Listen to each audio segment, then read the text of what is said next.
Now, I am well aware there is a crap load of floating shelf videos out there on YouTube, but wait, I figure let's throw another one on the pile. These are a little bit different, I feel anyway, than the vast majority of floating shelves, which are big chunky boxes out there. These are really, really thin, low profile shelves. They're nothing more than a 2x8 and a dowel. A little bit different. And this guy here is a floating box design. It's a 1x6 and a dowel. So if you guys like these designs, maybe you give them a shot. They're really, really simple. So thanks for coming back, you guys. Check them out. So we're going to get started on our small little two-tiered box. Now, we're going to cut this out and just do butt joints on everything. But if you have the tools and the ability and you want to do a picture frame mitered box all the way around, go ahead and do that. By all means though, this is plenty strong and will work just fine. And the cuts are really, really simple. You can make just straight cuts like this with a circular saw and a square, or with some bigger tools if you got them.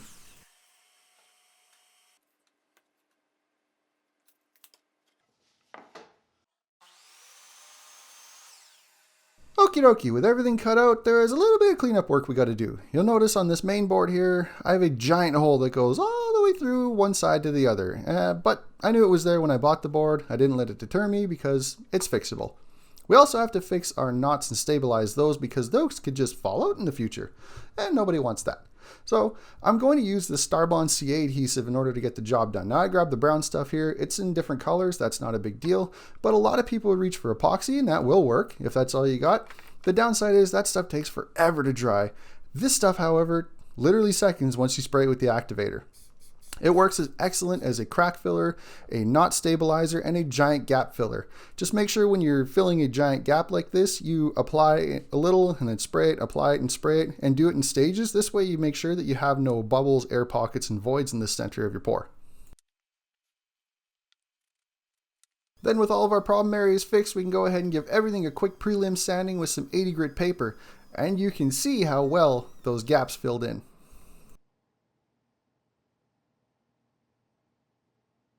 Now because I'm going to be doing a bunch of butt joints here with some end grain, we have to go ahead and apply a sizing to our end grain joints here. Now I've got a video with more info on that if you want to check it out, but just go ahead and apply a sizing to your end grains before you add your final bit of glue and stick it in the clamps to let it dry. That way it actually has something to stick to.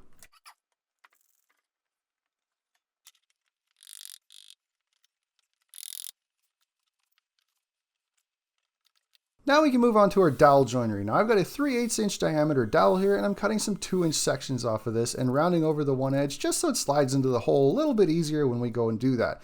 Now you could add as many as you want here, but honestly 2 is going to be plenty per joint. There's not really a whole lot of stress on this shelf, it just sits there and holds some lightweight things. The biggest thing you want to make sure of is make sure you're in from the end 3/8 of an inch, which is half the thickness of our 1x board below it that we're drilling into.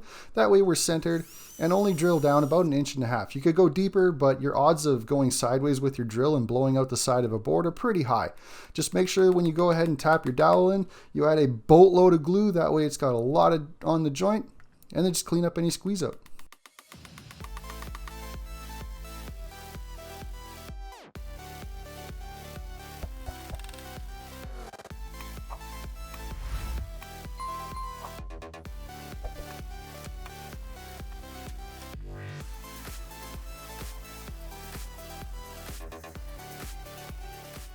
Now to mount this guy, we're going to be using a keyhole hanger just like this. And you can find these at any hardware store, but we have to flush mount it into there. So we have to create a recess for it to fit down into. They also have to be level with each other. So I'm measuring down 1.5 inches and I'm making my mark. Then take your time to get it centered and perfect because you're only going to have a 1/16 of an inch on each side for this to fit. Then once you've got it centered, trace it out and hog out the material with a 5/8 inch Forstner bit and then square up the edges after that. Now you just got to remove a little bit more material out of the center for your screw to fit into the wood and then up into the keyhole hanger. So again, take your time, test fit it as you go. Once you got it fitting just right, then we can go ahead and soften all the edges. You can do it by hand with sandpaper, but I've got my 1/8 inch round over bit in my router just because I have it. And then go ahead and give everything a good final sanding, all of your butt joints as well as your dowels with 120 and then 220 grit sandpaper, and then this guy is ready for finish.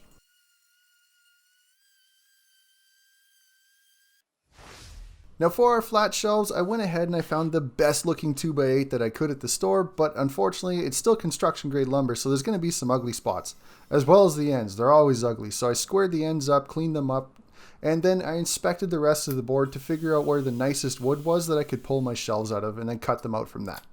Then I clamped a couple of clamps to the table to give me some working hands, that way it would hold the board steady while I drilled the spots for all my dowels. Now I'm only using 3 dowels here. It is a 1/2 inch dowel, so it's nice and sturdy, but I'm only using 3. If you're going to be putting a little bit more weight on here, you might want a couple of more, but 3 is plenty for me. Then bury that drill bit all the way down. Just make sure you kind of go in and out, let the drill bit clean itself off as you're drilling, that way you don't overheat the bit.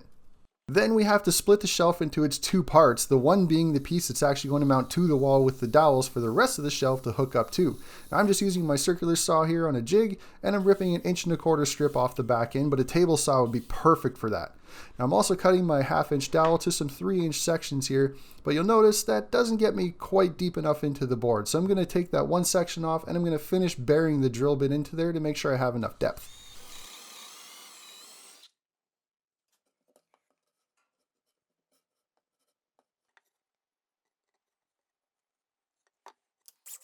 Now to make sure that the shelves actually go over top of the dowels and don't get stuck there forever, I'm going to chuck them in the drill and sand the dowels down just a smidge, and I'm going to round over that leading edge so they'll slide over top of the shelf a little bit easier.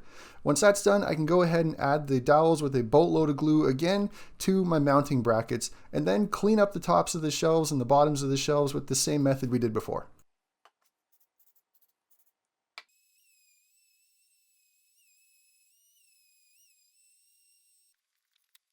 Then once these are all finished, we can go ahead and just wipe them down with a shop towel slightly dampened with water to remove all the sawdust. That way they're ready for finish. Now I'm applying a stain and a matte finish clear coat, but a paint would work just as well.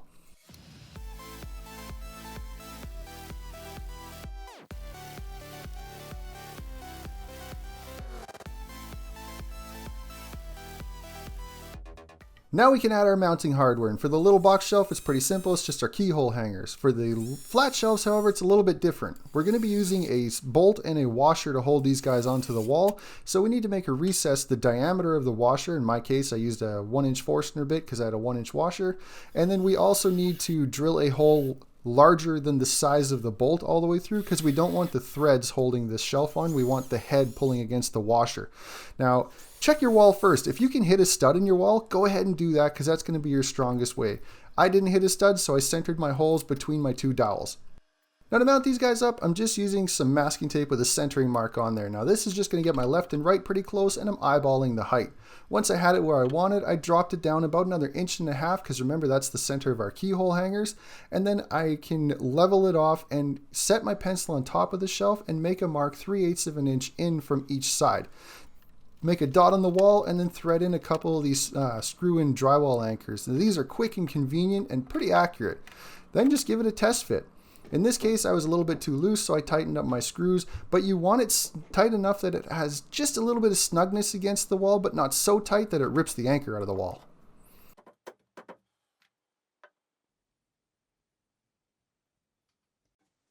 Now mounting up our flat shelves is pretty well the same method as our little box shelf here, left and right, as well as leveling it off, but we're going to be using different anchors. Now these anchors have a little metal backer piece that goes into the wall. Now those threaded anchors we used before aren't very good with a pulling force. They're good with shear forces, which is up and down, which is what the box shelf is going to see. These, however, are going to almost be pulling away if you have things balancing off the front end of the shelf. Now the little metal piece that slides into the wall pops up, and your screw threads into that.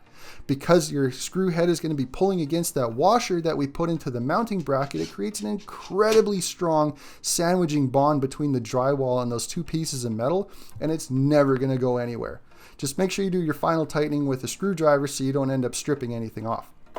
Then, as one little final thing, I used some cutting board wax on my dowels just to make sure that they slide on and off a lot easier. Then just step back and enjoy.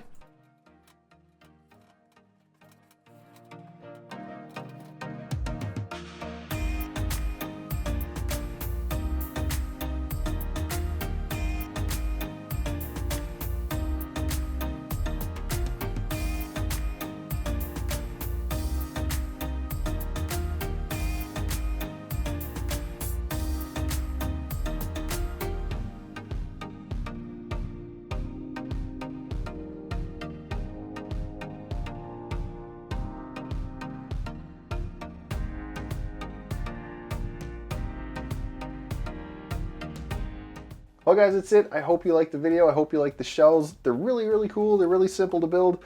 And the only hardware is really what's hanging them on the wall. So if you guys are going to build something like this, let me know. Shoot me an email, hit me up on Instagram, whatever you want. But let me see the ones that you build. Put them all over your house. Love to see them. Love to share them around. Let everybody else see them. So hope you guys liked the video. If you do, thumbs up. Otherwise, I'll see you in the next one. Thanks for watching.